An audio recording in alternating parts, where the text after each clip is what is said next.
Welcome back to my channel. আশা করি বন্ধুরা তোমরা সবাই খুব ভালো আছো আর আমরাও খুব ভালো আছি। আজকে তোমাদের জন্য নিয়ে চলে এসেছি একটা সুন্দর রেসিপি, যেটা হচ্ছে বাচ্চাদের স্পেশাল, আর সেটা হচ্ছে র্যাবিট সিঙ্গারা। আর এটা দেখো, দেখতে কিন্তু ভারী সুন্দর, আর খরগোশের কান দুটো তো দেখতে খুবই সুন্দর লাগছে। ছোটোদের যে কোনো বার্থডে পার্টি বা ছোটোদের পার্টিতে এইরকম যদি সিঙ্গারা করে দেওয়া হয়, বাচ্চাদের কিন্তু মনটা পুরো ভরে যাবে আর খেতেও ভালো লাগবে। তোমরা সহজে খুব অল্প উপকরণে বাড়িতে তৈরি করে নিতে পারবে। চলো, এখানে আমি নিয়ে নিচ্ছি ময়দা। এখানে আমি প্রায় 500 গ্রামের মতন ময়দা নিয়ে নিচ্ছি। ময়দাটা নিয়ে নিলাম। এবারে ওর মধ্যে দিয়ে দেব অল্প একটু নুন, আর দিয়ে দেব অল্প একটু চিনি,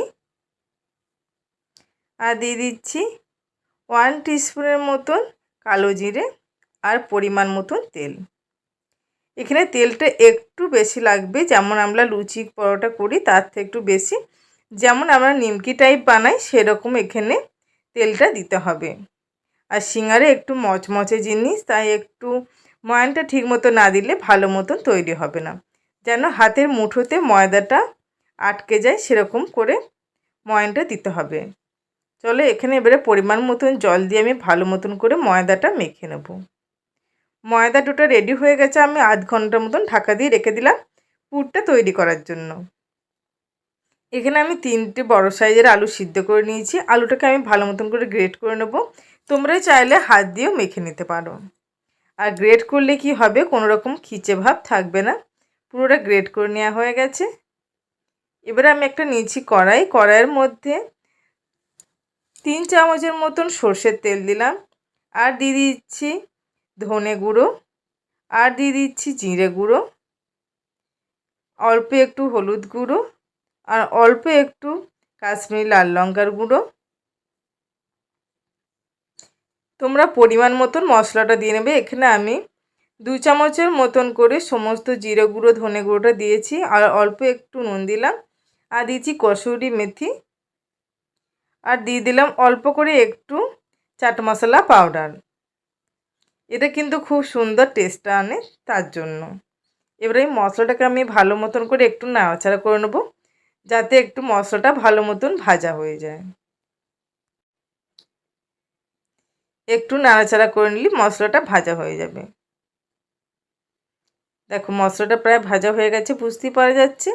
এবারে আমি দিয়ে দেবো ওর মধ্যে গ্রেট করা আলুটা।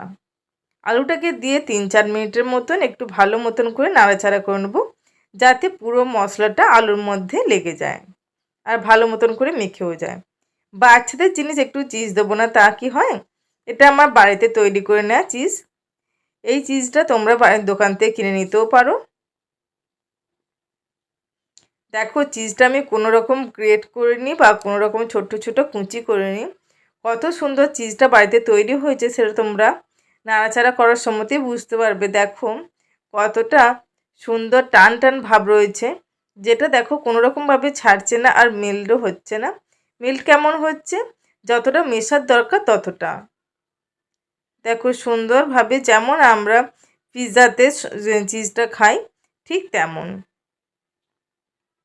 দেখো সুন্দরভাবে মেশানো হয়ে গেছে। চলো, এবারে এটা আমি একটু ঠান্ডা করতে দেবো। ততক্ষণ আমি ময়দা থেকে বড় বড় করে লেচিগুলো করে নিই। তার আগে ময়দা একটু ভালো মতন করে হাত দিয়ে ঠেসে নেব। দেখো ময়দাটা কত সুন্দর সফট একটা ডো তৈরি হয়ে গেছে। ময়দা মাখার পর যদি বেশ খানিকক্ষণ ঢাকা দিয়ে রেখে দেওয়া হয়, তাহলে ময়দাটা কিন্তু খুব ভালো সুন্দর সেট হয়ে যায়। এবার ওর মধ্যে থেকে আমি বড় বড় করে একটু লেচিগুলো কেটে নেব। তো প্রায় অনেকগুলো লেচি আমার গোল করা হয়ে গেছে। আর দেখো এরকম একটা সুন্দর র্যাবিটের আমি শেপ দেব। তোমরা একটু ভালো মতন করে লক্ষ্য করবে কিভাবে আমি র্যাবিটটা তৈরি করছি। চলো, এখানে আমি ময়দার একটা লেচি নিয়ে নিয়েছি। ওটাকে আমি লুচির আকারে ভালো মতন একটু বড় করে পাতলা করে বেলে নেব। তারপর আমি একটা বাটি বসিয়ে ছুরি দিয়ে সমান করে গোল করে কেটে নেব, যাতে কোনো রকম এদিক ওদিক না হয়। ব্যাস, দেখো দু সাইড থেকে আমি আঙুল দিয়ে একটু মুড়ে দিলাম, দিয়ে মাঝখানে ছুরি দিয়ে কেটে দেবো। অল্প একটু কাটবো, অর্ধেকটার মতন। এবার আমি লম্বা করে পুরটা দিয়ে দেবো। দিয়ে দুটো আঙুল দিয়ে ভালো মতন করে পুরটাকে আমি ময়দা দিয়ে ঢেকে দেবো।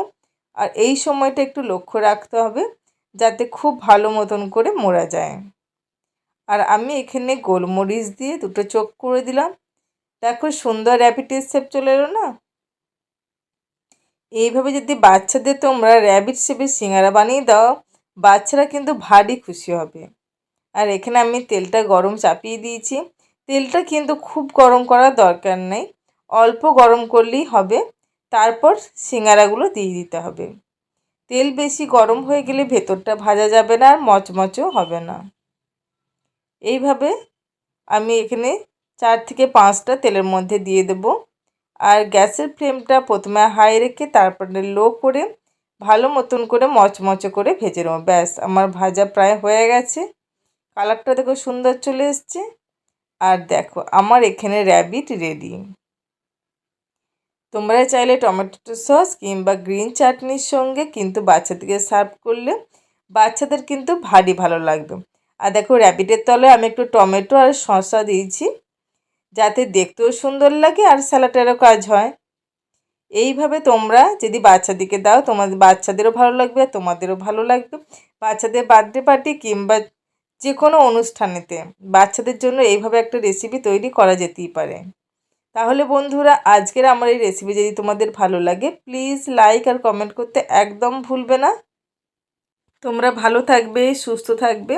আবার অন্য কোনো দিন অন্য কোনো ভিডিও নিয়ে তোমাদের কাছে হাজির হয়ে যাব।